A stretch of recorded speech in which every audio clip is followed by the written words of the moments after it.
ಕೊಡ್ತಾರೆ. ಯಾರು ಅವ್ರ ಮೇಲೆ ಅಪಪ್ರಚಾರ ಮಾಡಿರ್ತಾರೆ. ಸ್ನೇಹಿತರೆ ಎಲ್ಲರಿಗೂ ನಮಸ್ಕಾರ.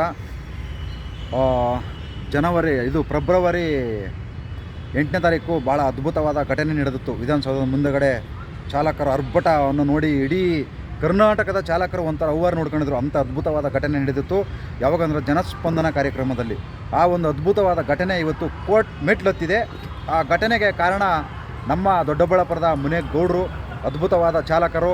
97ರಲ್ಲಿ ಅವನು DL ಮಾಡಿಸ್ಕೊಂಡಿರ್ತಾರೆ. ಈಗ ಇಲ್ಲಿಗೆ 27 ವರ್ಷ ಆಗುತ್ತೆ. ನಾವು ಕೂಡ 2001ರಲ್ಲಿ DL ಮಾಡಿಸಿರ್ತೀವಿ. ಈಗ 23 ವರ್ಷ, ಅವರಿಗೆ 27 ವರ್ಷ ಇಬ್ರಿಗೂ. ನಮ್ಮನ್ನ ಕೆಲವರು ಇವರು ಡ್ರೈವರ್ ಅಲ್ಲ, ಸುಲಿಗೆಕೋರರು, ದರೋಡೆಕೋರರು, ಹಿಂಗೆ ಏನೂ ಕೆಲಸ ಮಾಡಲ್ಲ ಅಂತಂದು ಈ ಥರ ಮಾತಾಡ್ಕೊಂಡು ತಿರುಗಾಡ್ತಾ ಇದ್ದಾರೆ. ಆದರೆ ಅವ್ರಿಗೆ ಉತ್ತರನ ಯಾವಾಗ ಎಲ್ಲಿ ಕೊಡಬೇಕು ಅಲ್ಲಿ ಗೊತ್ತಿದೆ ನಮಗೆ. ಈಗ ಅದ್ಭುತವಾದ ವ್ಯಕ್ತಿ ನೋಡಿ ಮುನೇಗೌಡರು ಇವರಿದ್ದಾರೆ, ಇವರೇ ಸಾಕ್ಷಿ. ಅದಕ್ಕೆ ನಮಗೆ ಅದ್ಭುತವಾದ ಇವತ್ತು ಇವ್ರ ಜೊತೆ ಸೇರ್ಕೊಂಡಿದ್ದೆ. ನಮಗೊಂದು ಸ್ಟಾರ್ ಸಿಕ್ಕಿದೆ ಇವಾಗ. ಆ ಸ್ಟಾರನ್ನು ಯಾವತ್ತು ಯಾವುದೇ ಕಾರಣಕ್ಕೂ ಮರೆಯೋಕ್ಕಾಗಲ್ಲ. ಆ ಸ್ಟಾರ್ ಕೊಟ್ಟಿರೋದು ಯಾರು ಗೊತ್ತಾ? ಏನು ಇವರು ಚಾಲಕ ಸಂಘಟನೆ ಹೇಳ್ಕೊಂಡು ಚಾಲಕರನ್ನ ಹಂಗೆ ಮಾಡಿಬಿಡ್ತೀವಿ ಹಿಂಗೆ ಮಾಡಿಬಿಡ್ತೀವಿ ಅಂತಾರಲ್ಲ, ಅದೇ ಚಾಲಕರು ಕೊಟ್ಟಿರ್ತಕ್ಕಂಥ ಒಂದು ಅದ್ಭುತವಾದ ಸ್ಟಾರು ಇವತ್ತು ನಮಗೆ ಬಂದಿದೆ. ಅದನ್ನು ಹಂಗೆ ಉಳಿಸ್ಕೊಂಡು ಹೋಗ್ತೀವಿ. ಯಾವುದೇ ಕಾರಣಕ್ಕೂ ಅದನ್ನು ಮರೆಯೋದಿಲ್ಲ. ನಾವು ಇವತ್ತು ಹೇಳ್ಕೊಂತಾರೆ ಇವರು ಚಾಲಕರಲ್ಲ, ಆಟೆ ಕಾರ್ಯಕರ್ತರು, ಏನು ದರೋಡೆ ಮಾಡ್ತಾರೆ, ಏನು ಸುಲಿಗೆ ಮಾಡ್ತಾರೆ, ಇವ್ರು ಏನು ನೋಡ್ಬಿಟ್ಟಿದ್ರು ಬಂದು ಅದಕ್ಕೆಲ್ಲ ಸಾಕ್ಷಿ ತೋರಿಸ್ಬೇಕಾಗಿದೆ. ನೀವು ಹೇಳಿರೋರು ಏನು ಡ್ರೈವರ್ಗಳು ಅಲ್ಲ, ಸುಲಿಗೆಕೋರರು ಅಂತ ಹೇಳಿದ್ರಲ್ಲಪ್ಪ, ಬಿಡೋದಿಲ್ಲ ನಿಮ್ಮನ್ನು. ಅವೆಲ್ಲ ಸಾಕ್ಷಿ ತಂದು ತೋರಿಸ್ಬೇಕು ನೀವು. ನಾವೆಲ್ಲಿ ಸುಲಿಗೆ ಮಾಡಿದ್ವಿ, ಎಲ್ಲಿ ದರೋಡೆ ಮಾರಕ್ಕೆ ಹೋಗಿದ್ವಿ, ನಾವು ಬಿಡ್ತೀವಿ ಅನ್ಕೊಂಡಿದ್ರಾ? ಅದನ್ನು ಎಲ್ಲಿ ತೋರಿಸ್ಬೇಕೋ ಅಲ್ಲಿ ಕೊಡ್ತೀವಿ ನಾವು ಯಾರು ಏನು ಅನ್ನೋದು ಆಮೇಲೆ ತೋರಿಸ್ತೀವಿ. ಈಗ ಏನು ಮಾತಾಡಬಾರ್ದು, ಅದ್ರ ಬಗ್ಗೆ ಕಾನೂನು ಮುಖಾಂತರನೇ ಮಾತಾಡ್ತೀವಿ, ಕಾನೂನಿಗೆ ತಲೆ ಬಾಗ್ತೀವಿ. ಇವತ್ತು ನೀವೇ ತೋರಿಸಿದ್ದೀರಾ, ಕಾನೂನು ಮೆಟ್ಲು ಹತ್ತಿದ್ದಾರೆ. ಇವತ್ತು ಆ ಕಾನೂನು ಹತ್ತಬೇಕಾಗಿತ್ತು, ಆದರೆ ಇವತ್ತನ್ನು ತೋರಿಸಿದ್ರೆ ನೀವು. ಇವತ್ತು ಹೋಗಿದ್ದಾರೆ. ಆ ಕಾನೂನು ಏನು ಹೇಳುತ್ತೋ ಕೋರ್ಟಲ್ಲಿದೆ. ಅದು ವಿಚಾರ ಏನು ಮಾತಾಡೋಕ್ಕಾಗಲ್ಲ. ಕೋರ್ಟಲ್ಲಿ ಏನು ತೀರ್ಮಾನ ಆಗುತ್ತೋ ಅದು 100% ನಾವು ತಲೆ ಬಾಗ್ತೀವಿ. ನಮ್ಮ ಯಾವತ್ತಿದ್ರೂ ಕೂಡ ಯಾವುದೇ ಕಾರಣಕ್ಕೂ ನಾನು ಈ ಮುನೇಗೌಡ್ರನ್ನ ಏನ ಬೆಕ್ಕದ್ದು ಬರಲಿ, ಮುನೇಗೌಡ್ರ ಜೊತೆಗೆ ಇರ್ತೀನಿ ಯಾವಾಗ್ಲೂ. ಅವ್ರ ಸಮಸ್ಯೆ ಬಗೆಹರಿದ್ರು ಸರಿ, ಬಗೆಹರಿದೇ ಇದ್ರು ಸರಿ, ಅವ್ರ ಜೊತೆ ಖಂಡಿತವಾಗಿ ನಾವು ಸಪೋರ್ಟ್ ಮಾಡಿ ಅದನ್ನು ಬಗೆಹರಿಸೋಕ್ಕೆ ಪ್ರಯತ್ನ ಮಾಡ್ತೀವಿ.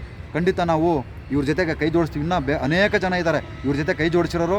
ಅವರು ಎಲ್ಲ ಹೊರಗಡೆ ಎಲ್ಲರನ್ನು ತೋರ್ಸೋಕ್ಕಾಗಲ್ಲ. ಅದರಿಂದ ನಾನು ಮಾತ್ರ ಇವ್ರ ಜೊತೆಗೆ ಯಾವಾಗ್ಲೂ ಒಳ್ಳೆ ಅದ್ಭುತವಾದ ಸ್ನೇಹಿತರು. ಅದರಿಂದ ಇವ್ರ ಜೊತೆಗಿರ್ತೀನಿ. ನೀವೆಲ್ಲ ಹೇಳಿದ್ರಲ್ಲ ಬೋರ್ಡ್ ಹಾಕ್ರಿ ದರೋಡೆಕೋರರು ಇಬ್ಬರು ಅಂತಂದು ನೋಡೋಣ, ಅದು ಹೆಂಗೆ ತೋರಿಸ್ತೀರಿ, ಸಾಕ್ಷಿ ತಮ್ಮೆತ್ತ ತೋರಿಸ್ಬೇಕು. ಅದನ್ನು ಯಾವುದೇ ಕಾರಣಕ್ಕೂ ಬಿಡೋದಿಲ್ಲ. ನಮಸ್ಕಾರ ಸ್ನೇಹಿತರೆ. ಮುನೇಗೌಡ್ರೆ ನಮಸ್ಕಾರ. ನಮಸ್ತೆ. ನಮ್ಮ ಎಲ್ಲ ಕರ್ನಾಟಕದ ಜನತೆ ಮತ್ತು ಚಾಲಕ ಮಿತ್ರರಿಗೆ ನಾನು ಇದು ಹೇಳ್ತೀನಿ. ಯಾಕೆಂದರೆ ನಾನೊಬ್ಬ ವೃತ್ತಿಯಲ್ಲೇ ಚಾಲಕ. ನಾನೇನೇ ಆಗ್ಬೋದು, ಮುಂದೆ ಏನೇ ಆಗಿರ್ಬೋದು, ನಾನು ಅದನ್ನು ಚಾಲಕ ಅಂತ ಹೇಳೋದಕ್ಕೆ ಹೆಮ್ಮೆ ಪಡ್ತೀನಿ. ಯಾಕಂದರೆ ಈ ಸಂದರ್ಭದಲ್ಲಿ ನಾನು ಮಾತಾಡಬಾರ್ದು. ಪಾಪ ನನಗೋಸ್ಕರ ನೀವು ಸಹ ಸಂಕಷ್ಟಕ್ಕೆ ಕೆಲವರು ಆ ಕುತಂತ್ರದ ಸಂಕಷ್ಟ ಸಿಕ್ಕಿದ್ದೀರ. ಅದೇ ರೀತಿ ನಾನು ಸಹ ಒದ್ದಾಡ್ತಾ ಇದ್ದೀನಿ. ಯಾಕೆಂದರೆ ನಾವು ಮಾತಾಡೋದು ಸೂಕ್ತ ಅಲ್ಲ. ಯಾಕೆಂದರೆ ನಾವು ನಮ್ಮ ಮೌನನೇ ಉತ್ತರ ಕೊಡುತ್ತೆ ಅವ್ರಿಗೆ. ಯಾಕೆ ಅಂತ ಪಾಪ ಎಲ್ಲರಿಗೂ ಗೊತ್ತಿಲ್ಲ ನಾನೇನು ಅಂತಂತೇಳ್ಬಿಟ್ಟು, ನಾನೇನು ದೊಡ್ಡ ಇವನು ಅಂತ ನಾನೇನು ಹೇಳ್ತೇನೆ. ನಾನು ನಿಮ್ಮಾಗಿ ಒಬ್ಬ ಚಾಲಕ.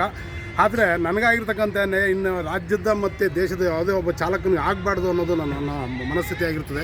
ಯಾಕೆ ಅಂತಂದರೆ ನಮ್ಮ ಜನ ಅರ್ಥ ಮಾಡ್ಕೊಬೇಕು. ಪ್ರತಿನಿತ್ಯ ನಾವು ರಸ್ತೆಯಲ್ಲಿ ಏನೇನು ಅನುಭವಿಸ್ತಾ ಇದ್ದೀವಿ ಅಂತ ಹೇಳ್ಬಿಟ್ಟೇಳಿ ಚಾಲಕರಿಗೆ ಅಷ್ಟೇ ಗೊತ್ತು. ಇವತ್ತು ಚಾಲಕರು ಈ ದೇಶದ 3 ಏನು ಮೊದಲನೇದು ಸೈನಿಕರು ಮತ್ತು ರೈತರು ಮತ್ತು ಚಾಲಕರು ಇವತ್ತು ಈ ದೇಶದ ಆರ್ಥಿಕ ಪರಿಸ್ಥಿತಿನ ಮುನ್ನಡೆಸ್ತಾ ಇದ್ದಾರೆ ಅನ್ನೋದೇನು ಎರಡು ಮಾತಿಲ್ಲ. ಅವನ್ನೆಲ್ಲ ವಿವರಿಸ್ತಾ ಹೋದರೆ ತುಂಬ ಸಮಯ ಆಗುತ್ತೆ. ಅದನ್ನೆಲ್ಲ ನಾವು ವಿವರವಾಗಿ ಮಾತಾಡಬೇಕಾಗುತ್ತೆ. ನನ್ನ ಮೇಲೆ ಬಂದಿದೆ ಇವನು ಚಾಲಕ ಅಲ್ಲ ಅಂತೇಳ್ಬಿಟ್ಟೇಳಿ ನಾನೇನು ಸರ್ಕಾರದ ಮಟ್ಟದಲ್ಲಿ ಕೆಲಸ ತೊಗೊಳ್ಳೋಷ್ಟು IAS IPS ಅಧಿಕಾರಿ ಮಟ್ಟದಲ್ಲಿ ನಾನು ವಿದ್ಯಾಭ್ಯಾಸ ಅಲ್ಲ.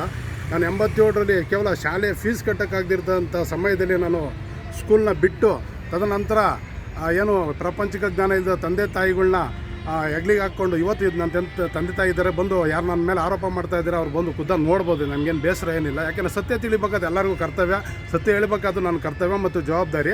ಹಾಗಾಗಿ ನಾನು ನನ್ನ ಕುಟುಂಬದ ಜವಾಬ್ದಾರಿ ನಿರ್ವಹಣೆ ಮಾಡ್ಕೊಂಡು ಕಂಡವ್ರ ಮನೆಯಲ್ಲಿ ಕೂಲಿ ಮಾಡ್ಕೊಂಡು ಇವತ್ತು ಯಾರ ತಗೋಗಿ ನಾನೇನು ಬೇಡಲಿಲ್ಲ. ಭಗವಂತ ನಾನು ಕೇಳೋದು ಒಂದೇ, ಭಗವಂತ ಬೇಡಿರಿ ನಿನ್ನ ಹತ್ರ ಬೇಡಬೇಕೆ ಹೊರತು ಇನ್ನೊಬ್ಬರ ಹತ್ರ ಬೇಡ ಅಂತ ಪರಿಸ್ಥಿತಿ ತರಬೇಡ ಭಗವಂತ ಅಂತ ಹೇಳ್ಬಿಟ್ಟು ಹೇಳಿದ್ದೀನಿ. ಆದರೆ ಇವತ್ತು 7 ವರ್ಷ ಆಗಿದೆ ನನ್ನ ಒಂದು ಚಾಲಕ DL ರಿನಿವಲ್ ಕೊಟ್ಟಂಥ DL ಇಲ್ಲಿ ನಾನು ಯಾವುದೇ ಸಾರಿಗೆ ಇಲಾಖೆ ಅಧಿಕಾರಿಗಳ ಮೇಲೆ ಆರೋಪ ಮಾಡಿರ್ತಕ್ಕಂಥದ್ದು ಏನಾದ್ರು ಲಂಚ ಸತ್ಯ ಅಂತ ತಿಳಿಬೇಕಾದ್ದು, ಅರಿಬೇಕಾದ್ದು ಪ್ರತಿಯೊಬ್ಬರು ಕರ್ತವ್ಯ. ಹೌದು. ಆದರೆ ಆರೋಪ ಮಾಡೋದು ಅದು ನಿಮ್ಮ ವ್ಯಕ್ತಿತ್ವಕ್ಕೆ ಶೋಭೆ ತರ್ತಕ್ಕಂಥದ್ದಲ್ಲ. ನಾನೇನು ಅಂತ ಹೇಳ್ಬಿಟ್ಟು ನೀವು ಪರಿಪೂರ್ಣವಾಗಿ ತಿಳ್ಕೊಬೇಕು ಅಂದರೆ ದಯವಿಟ್ಟು ಖುದ್ದಾಗಿ ಭೇಟಿ ಮಾಡ್ಬೋದು. ನನ್ನ ಮೇಲೆ ಏನು ಆರೋಪ ಮಾಡಿದ್ದೀರೋ ನಿಜವಾಗ್ಲೂ ನೀವು ಸಾಬೀತುಪಡಿಸಿ ದಯವಿಟ್ಟು ನಿಮ್ಗೆ ಒಳ್ಳೇದಾಗಲಿ ಅಂತಲೂ ನಾನು ಕೇಳ್ಕೊತೀನಿ. ಹಾಗಾಗಿ ನಾನು ಏನು ಉನ್ನತ ವಿದ್ಯಾಭ್ಯಾಸ ಮಾಡೋದನ್ನಲ್ಲ. ಹಾಗಾಗಿ ನಾನು ಕೇವಲ ಓದಿರ್ತಕ್ಕಂಥ ಕೇವಲ 7ನೇ ತರಗತಿ 97ರಿಂದನೂ ನಾನು ಚಾಲಕ ವೃತ್ತಿ ಮೇಲೆ ಅವಲಂಬಿತನಾಗಿದ್ದೀನಿ. ಅವತ್ತಿಂದ ನಾನು ಜೀವನ ಕಟ್ಕೊಂಡಿದ್ದೀನಿ. ನಾನು ಸ್ವಂತ ಗಾಡಿನ 2014ರಲ್ಲಿ ಒಂದು ಸ್ವಂತ ಗಾಡಿನೂ ತೊಗೊಂಡಿದ್ದೀನಿ. ಅದ್ರ ಮೇಲೆ ಜೀವನ ಕಟ್ಕೊಂಡಿದ್ದೆ. ಹೀಗಾಗಿ ನನ್ನ ಜೀವನನ ನಾನು ಚಾಲಕ ವೃತ್ತಿ ಮೇಲೆ ನಾನು ರೂಪಿಸ್ಕೊಂಡ್ಬಂದಿನಿ. ಬೆಂಗಳೂರಿನಲ್ಲಿ ಸುಮಾರು ಸಾಕಷ್ಟು ಜನದ ಮನೆಗಳಲ್ಲಿ ನಾನು ಕೆಲಸ ಮಾಡಿದ್ದೀನಿ. ಒಂದು ಟೈಮಲ್ಲಿ 2000ನೇ ಇಸ್ವಿನಲ್ಲಿ ನಾನು ಅಂಬರೀಷ್ ಅವ್ರ ಮನೆಯಲ್ಲಿ ಕೆಲಸ ಮಾಡಬೇಕಾಯಿತು. ಅದಕ್ಕೆ ಮುಂಚೆ ಒಬ್ಬರು ಚಿತ್ರನಟಿಯವ್ರ ಮನೆಯಲ್ಲಿ ಕೆಲಸ ಮಾಡಿದ್ದೀನಿ. ದೊಡ್ಡಬಳ್ಳಾಪುರದಲ್ಲಿ ಒಂದೇ ಕಂಪ್ನಿನಲ್ಲಿ 10 ವರ್ಷ ಕೆಲಸ ಮಾಡಿದ್ದೀನಿ. ಚಾಲಕ ವೃತ್ತಿ ಮೇಲೇ, ಬೇರೆ ಏನಿಲ್ಲ. ಆದರೆ ಎಲ್ಲೂ ನನ್ನ ಪ್ರಾಮಾಣಿಕತೆ ನಾನು ಬಿಟ್ಕೊಟ್ಟಿಲ್ಲ. ಈ ಪ್ರಾಮಾಣಿಕತೆನ ನನ್ನ ಶಕ್ತಿ ಮತ್ತು ಇದು. ಹಾಗಾಗಿ ನಾನೇನು ಹೆಚ್ಚಿಗೆ ಮಾತಾಡೋಕ್ಕೆ ಇಷ್ಟಪಟ್ಟಿಲ್ಲ. ನನ್ನ ಮೇಲೆ ಸುಮ್ಮನೆ ಆರೋಪ ಮಾಡೋರಿಗೆ ಭಗವಂತ ಒಳ್ಳೇದು ಮಾಡಲಿ ಅಂತ ಕೇಳ್ಬೋದು ಬಿಟ್ಟರೆ ಬೇರೆ. ಯಾಕೆಂದ್ರೆ ನನಗಾಗಿರೋ ಪರಿಸ್ಥಿತಿ ಇನ್ನೊಬ್ರಿಗೆ ಆಗಬಾರ್ದು ಅಂತ ಹೇಳ್ಬಿಟ್ಟು ನಾನು ಹೇಳ್ತಾ ಇದ್ದೀನಿ. ಕೇವಲ ಒಬ್ಬರ ಬ್ರೋಕರ್ನ ಇದಕ್ಕೋಸ್ಕರ ಇಡೀ ವ್ಯವಸ್ಥೆನೇ ತಗೊಂಬಂದು ಆದಿ ತಪ್ಪಿಸಿರ್ತಕ್ಕಂಥ ಇಲಾಖೆಗೆ ಪ್ರತಿಯೊಂದು ದಾಖಲೆ ಸಹಿತ ನಾನು ಉತ್ತರನ ನಾನು ಕೊಡ್ತೀನಿ. ನಾನು ಹೊರಡ್ತಾ ನನಗಾಗಿರೋ ಅನ್ಯಾಯಕ್ಕೆ ನ್ಯಾಯ ಕೇಳಿ ಹೊರತು ಇನ್ನೊಬ್ಬರ ಮೇಲೇನೂ ಅಲ್ಲ. ದಯವಿಟ್ಟು ಯಾರು ಅನ್ಯತಾ ಭಾವಿಸ್ಬೇಡಿ, ದಯವಿಟ್ಟು ತಪ್ಪು ತಿಳ್ಕೊಂಬೇಡಿ. ನಾನೀಗ ಅಲ್ಲಲ್ಲ, ರಾಜ್ಯದ ಜನತೆ ನೋಡ್ತಾ ಇದ್ದಾರೆ. ರಾಜ್ಯದ ಜನತೆ ನೋಡ್ತಾ ಆರೋಪ ಮಾಡಿದವರಿಗೆ ಕೈ ಮುಗಿ ಅಲ್ಲ ಖಂಡಿತ ಅಲ್ಲಲ್ಲ ಇಲ್ಲಿ ಯಾಕೆಂತಂದ್ರೆ ಅವ್ರನ್ನ ನಾವು ಸಮರ್ಥನೆ ಅಂತ ಮಾಡ್ಕೊಂಬಾರ್ದು. ನನ್ನ ಪರಿಸ್ಥಿತಿ ಆರೋಪ ಮಾಡಿದವರಿಗೆ ಕೈ ಮುಗಿ ಅವಶ್ಯಕತೆ ಇಲ್ಲ. ನೋಡಿ, ನಾವು ಚಾಲಕರು, ನನ್ನ ಪರಿಸ್ಥಿತಿ ಅವ್ರಿಗೆ ಬಂದಾಗ ಅವ್ರಿಗೆ ಅರ್ಥ ಆಗುತ್ತೆ. ಮುನೆಯೊಡೆ ಯಾಕೆ ಮಾತಾಡ್ದ ಅನ್ನೋದು. ಯಾಕಂತ ಮುಳ್ಳು ನಮ್ಮ ಕಣ್ಣು ಚುಚ್ಚಿದಾಗೆ ನಮ್ಮ ನೋವಿನ ಅರ್ಥ ಆಗೋದು. ಹಾಗಾಗಿ ಅಂತ ಹೇಳ್ಬಿಟ್ಟು ಹೇಳಿ ದಯವಿಟ್ಟು ವೃತ್ತ ಆರೋಪ ಮಾಡಬೇಡ್ರಿ. ಸತ್ಯ ಇದ್ರೆ ಸತ್ಯನ ರಾಜ್ಯದ ಜನತೆ ತೋರಿಸಿ. ನಮ್ಗೇನು ಬೇಸರ ಏನಿಲ್ಲ. ಎಲ್ಲರಿಗೂ ಒಳ್ಳೇದಾಗಲಿ, ಚಾಲಕರಿಗೂ ಒಳ್ಳೇದಾಗಲಿ, ರಾಜ್ಯದ ಜನತೆಗೂ ಸಹ ನ್ಯಾಯ ಸಿಗಲಿ ಅಂತ ಹೇಳ್ಬಿಟ್ಟು ನಾನು ನನ್ನ ಪರಿಸ್ಥಿತಿ ಯಾರಿಗೂ ಬರೋದು ಬೇಡ ಅಂತೇಳಿ ಈ ಮೂಲಕ ಕೇಳ್ಕೊತೀನಿ. ನೋಡ್ರಪ್ಪ, ನಾವು ಚಾಲಕರು ಅಂದರೆ ರೈತನ ಮಕ್ಕಳು. ಎಲ್ಲರೂ ಏನು ಮೇಲಿಂದ ಉದುರಿರಲ್ಲ. ಆದರೆ ನಾವು ಯಾವುದೇ ಸಂಘಟನೆ ಕಟ್ಕೊಂಡು ಇಲ್ಲೇನು ಡೊಂಗಿ ಕೆಲಸ ಮಾಡ್ತಾಯಿಲ್ಲ. ಆದರೆ ಅದನ್ನು ತೋರಿಸೋ ಅವಶ್ಯಕತೆ ಇಲ್ಲ.